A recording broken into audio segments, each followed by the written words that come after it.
Testament of Faith in Conflict Negotiations by Scott Karcher, Cornerstone University. Faith in the face of life-changing disruptions is the building block of conflict negotiations, where today's business and spiritual belief can merge to create beneficial factors for God and company. As stated in Boujak Corvette 2007, conflict is the antecedent of negotiations. And in April of 2018, I was thrust into a position that would put me on a mission to seek change in others' minds. On the night in question, I, along with 12 other special agents of the CSX Railroad Police, were given a directive from corporate headquarters. The directive was the closing of our police posts and making it mandatory to either move to one of the 17 cities offered or terminate our positions. I had 7 days to decide, which 5 of those days I would spend out of state. This directive was placed on a hardship upon my family as it meant relocation for the 3rd time and the possibility of my wife losing her job of 17 years with FedEx.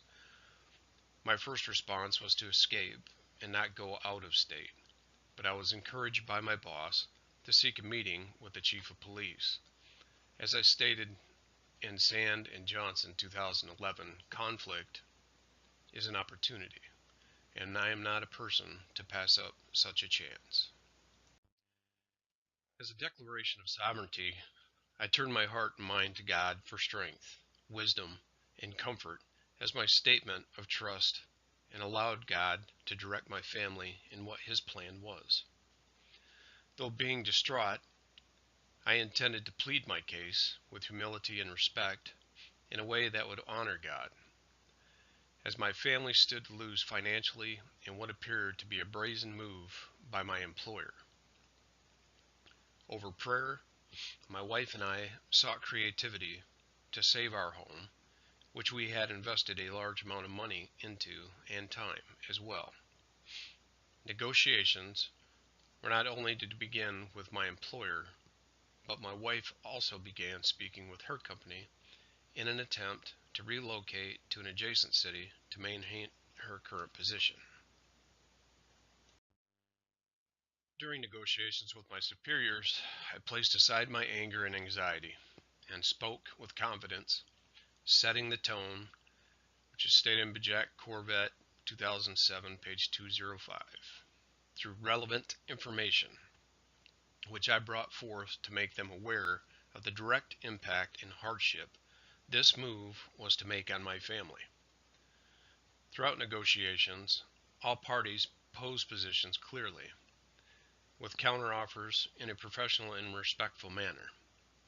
After listening to my chief's position that he was unsure that he could not convince the CEO to save my post, I observed an opening to counteroffer with my second position.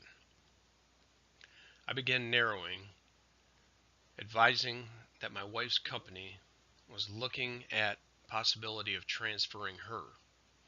I expressed it would put me in an acceptable distance from Detroit and keep her employed. A tentative agreement was made, pending the results of my wife's negotiations with her company, which were approved.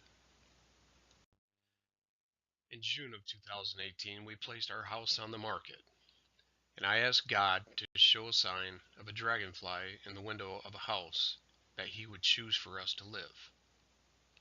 We placed all faith in God, but as humans, we always struggle with emotions.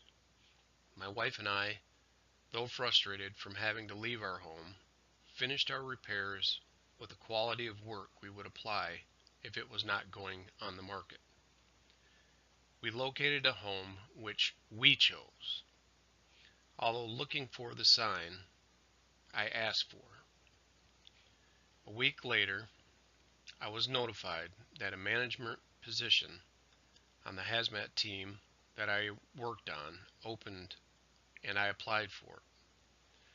On the day of my interview, a dragonfly flew in the window of our home which we currently live. 3 days after, I was offered a promotion, and we were advised that we did not have to relocate. And I was able to pull the sign out of our front yard and rejoice, for God had granted our request. Stepping forth with Christian values, beliefs, and ethics in negotiations garners humility, which reflects Christ's image, strength, and encourages unifying decisions. By submitting your will to God and requesting His aid through conflicts, one opens the door for transparent and moral negotiations, which can result in greater rewards and strengthened relationships. Thank you for listening. Have a good day.